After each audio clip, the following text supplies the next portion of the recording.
Patients who have diabetes want to avoid certain foods.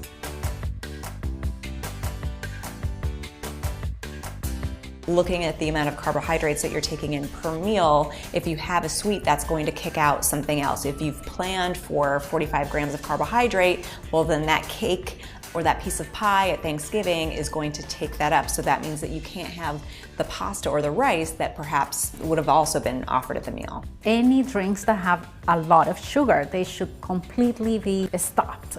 If you keep drinking this, it's not a good idea. It's gonna be very hard to manage your sugars. Other things like the refined carbohydrates, so like white starchy breads or white rice, potatoes might have a little bit more starch. You want to avoid fast foods. You want to avoid foods that are high in cholesterol. You want to avoid foods that are high in saturated fats or trans fats, which can be very bad for the system. Fried foods, we never need fried foods. As a matter of fact, I call fried the F word.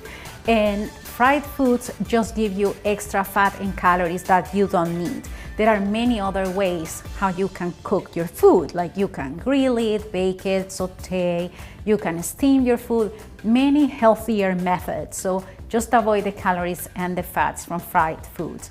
People with diabetes are at an increased risk of developing high blood pressure, so it's really important to keep to the 2,300 milligrams a day of sodium that's recommended. There's sodium in packaged food, in restaurant food, and in processed food. So when we start making those changes toward eating healthier and eating more fresh fruits and vegetables and whole grains, we're automatically reducing our sodium intake. But in general, when your diabetes is well controlled, you can eat all the foods. It's just that you need to manage how much you're gonna be eating of the foods and how you're combining the foods that you're eating. So for example, if you're gonna go to a party and eat potato chips and then have rice and then have the cake and the soda, obviously that's like a carb overload. But if you go to a party and you're having a little bit of salad and then you're having some protein with that, then you're entitled to have your cake if that's what you like. It's very difficult for people to make dietary changes, and you could make the argument that one of the reasons why people end up with diabetes is because they've had certain habits, they've grown up a certain way, and they're used to eating foods. So as we know, it's hard for people to change. But I think that if you explain to people what's at stake here, which is really their life and their health and their well-being, that people can be motivated to make changes.